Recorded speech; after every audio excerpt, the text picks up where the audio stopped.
Init. Hindi ka pwede sa Red Cross, mapasok ka. Thank you, thank you. Salamat tayo. Ayan, bago yan ha. Kaya kalakay tayo. Okay, so may banig na rin. No? So, kumpleto na. So, at least, di ba? Di banig. Oh, this is the banig. Plastic mat para matibay-tibay. So, kasha. Actually, Dalawa pa lagi maluwag yan, din. sir. Maluwag to, ha? Dalawa pa lagi yan, sir, kasi we want to separate yung mother and daughter and then father and son. Tapos, yung ating mosquito net ay malaria treated. Malaria treated. Then we also have blankets. Yeah. Tapos, And because this is for water. this is for water. Dalawa yan, dalawa. So they will catch them. Pakilak buwan dyan. Dalawa yan. So collapsible yan. Pero yung bibigyan natin later, Yung mas malaki. maliit. Para pag naligo sila, dala-dala nila. Tama. May pihitan yan, hands-free. Pag naligo sila. Sige. How many people? Minimum 5. But they can add more. No, if it's with kids. Pati gamit nila, they can put RD needs to know that.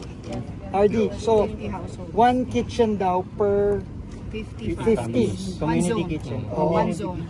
What about triage and Yung gitna yung mga community facilities. So we have a clinic for the triage. Then we have a child-friendly space para sa mga bata. Okay. And then we also have counseling, breastfeeding room, nakahiwalay din yun. Okay. Yun. So nakahiwalay lahat yung mga nasa gitna siya para center, mapupunta ng mga tao.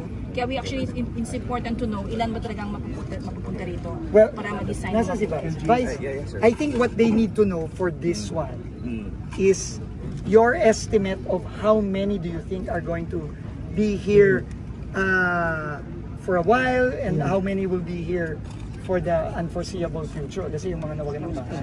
So we need to program the plan based on your needs. Actually, sir, their numbers right now sa dislocated families about 2,000. But I'm not sure everybody might want to move here. Yes. So maybe we can start with about 500 lang. Okay. So mag-goal muna tayo. People or families? We can Families. make So 500 10 tents. zones. So 10 zones tayo initially. So RD, we have to plan for Yes po. We'll be looking at 500 tents. Dalawang ba yung ginawa ng plan na yung pinakita ko? strategize natin. Yeah, we just coordinate. But more importantly, I think you have to tap into the health Yes. center already.